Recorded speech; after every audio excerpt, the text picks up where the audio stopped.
बिहार में शिक्षकों के ट्रांसफ़र के लिए 7 नवंबर से फॉर्म भरे जा रहे हैं, 22 नवंबर तक भरे जाएंगे। अब ऐसे में सवाल बहुत सारे आ रहे हैं हमारे वीडियो के नीचे कुछ शिक्षकों का कि क्या सक्षमता पास शिक्षकों को भी ये फॉर्म भरना है।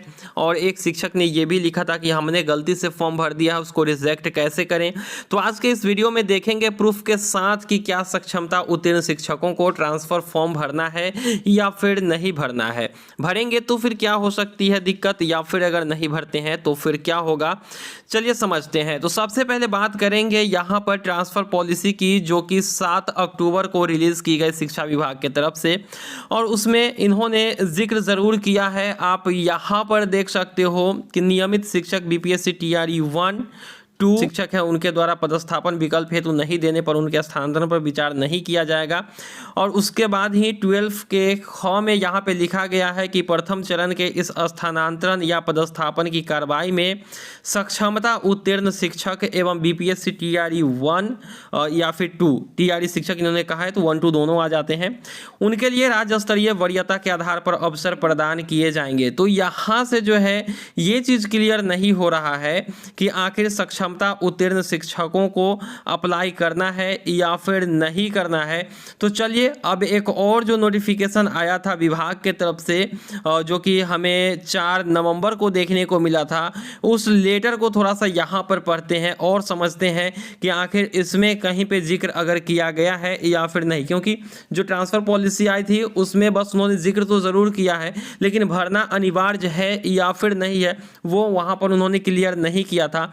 तो जो नवंबर में लेटर आई है, 4 नवंबर को लेटर जो आई है जिसमें लिखा गया था कि ये जो फॉर्म है वो 7 तारीख से भरे जाएंगे, तो उसमें देख लेते हैं कि क्या कुछ लिखा गया है। तो इसी में अगर आप आगे की तरफ स्क्रॉल करते हो तो यहाँ पर आप लोग देख सकते हो कि यहाँ पे अगर मैं यहाँ पे बात करूँ कि स्थानांतरण पदस्थापन हेतु आवेदन और विकल्प देने की जो प्रक्रिया इन्होंने बताई है, उसमें आप लोग देख सकते हो यहाँ पे चौथे नंबर पर आप देखेंगे कि राज्य के सरकारी विद्यालय में कार्यरत सक्षमता उत्तीर्ण स्थानीय निकाय के सभी शिक्षकों को अपने स्वयं के टीचर आईडी से ई शिक्षा कोष पोर्टल पर लॉगिन करके स्थानांतरण या पदस्थापन हेतु विकल्प भरना अनिवार्य है।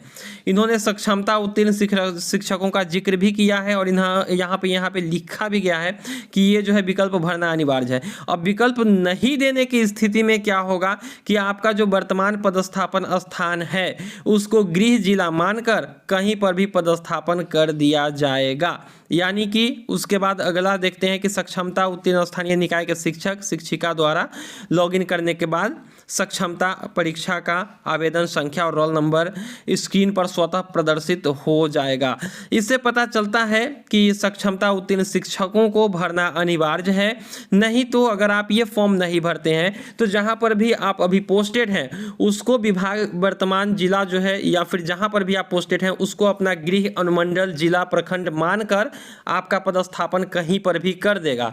अब कहीं पर करने का मतलब ये हुआ कि अगर आप पुरुष शिक्षक हैं, सक्षमता उत्तीर्ण है, तो फिर आपको 10 अनुमंडल के ऑप्शन देना है।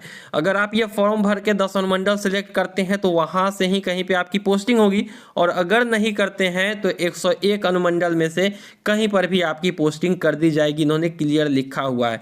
अब यहाँ से आप लोग समझ गए होंगे कि सक्षमता उत्तीर्ण शिक्षकों को ये भरना चाहिए या फिर नहीं। हालांकि इससे पहले सक्षमता उत्तीर्ण शिक्षकों के लिए जो आवंटित जिला था वहां पर पोस्टिंग होना था, लेकिन विभाग ने इसको बदल दिया है और उन्होंने 10 ऑप्शन उनसे भी मांगे हैं। तो जो लोग 10 अनुमंडल सेलेक्ट करेंगे वो तो कुल 10 में से ही कहीं पे पोस्टिंग मिलेगा, लेकिन जो 10 सेलेक्ट नहीं करेंगे वो जाएंगे 101 में। तो यहाँ पर हमने क्लियरली आपको विभाग के जो लेटर है उसके अनुसार बता दिया है। अब आपके ऊपर है कि आपको भरना चाहिए या फिर नहीं भरना चाहिए, आपकी पोस्टिंग कहाँ है, और ये सब आप लोग देखेंगे। हालांकि कुछ शिक्षकों ने केस भी किया है इसको लेकर, सक्षमता पास शिक्षकों ने, कि उनका जो भी जिला पहले दिया गया था वहाँ पर पोस्टिंग हो। खैर इस पर तो बाद में बात करेंगे, लेकिन अभी जो है आवेदन के लिए जो समय है उसके अंदर ही हमने आप लोगों को दिखा दिया है कि आप लोग अगर नहीं भरेंगे तो फिर क्या होगा, और विभाग ने भी ये कह दिया है। तो मेरे हिसाब से तो आप लोगों को भर लेना चाहिए। लेकिन अगर आप नहीं भरना चाहते हैं तो बस आपको लॉगिन करना है, और आप अगर ट्रांसफ़र पोस्टिंग के लिए अप्लाई नहीं करना चाहते हैं तो वहाँ वहाँ पे जो ऑप्शन मांगी जाती है कि क्या आप ट्रांसफ़र के लिए अप्लाई करना चाहते हैं, तो फिर हाँ के जगह पे ना सेलेक्ट करिए, उसके बाद सबमिट कर दीजिए, तो फिर आप ट्रांसफ़र के लिए अप्लाई नहीं कर पाएंगे। और ऐसा भी गारंटी नहीं है कि अगर आप एक बार ना कर दिए और सबमिट कर दिए तो दोबारा से आप भर पाएंगे। इसको हमने ट्राई नहीं किया है, क्योंकि कोई भी ट्राई नहीं करेगा ये चीज़। तो बेहतर है कि आप लोग अगर भरना चाहें तो भर सकते हैं, नहीं भरना चाहे तो ये आपके मर्जी के ऊपर है। बाकी विभाग ने यहाँ पे अनिवार्य लिखा है, नहीं तो आपके जो वर्तमान पदस्थापन जिला है उसको गृह जिला मान के कहीं पर भी वो पोस्टिंग कर देगा। तो उम्मीद है कि ये डाउट जो है आप लोगों का क्लियर हो चुका होगा। फिर भी कोई अगर डाउट है तो कमेंट सेक्शन में जरूर लिखेगा। और हाँ, जो लोग अप्लाई कर चुके हैं और जिन्होंने पंचायत सिलेक्ट किया है, महिला, दिव्यांग या फिर जो भी विशेष रोग से पीड़ित हैं, तो उनके लिए जो है पंचायत का ऑप्शन ऑटोमेटिक बदल गया है। उनको जो है उसमें सुधार करना होगा। कैसे सुधार करेंगे, मोबाइल से खुद ही आज के शाम वाले वीडियो में आप लोगों को मिल जाएगी। तो वेट एंड वॉच करिए, चैनल को सब्सक्राइब करिए। कोई डाउट है कमेंट सेक्शन में लिखिए। मिलते हैं किसी नई वीडियो में, दीजिए इजाज़त।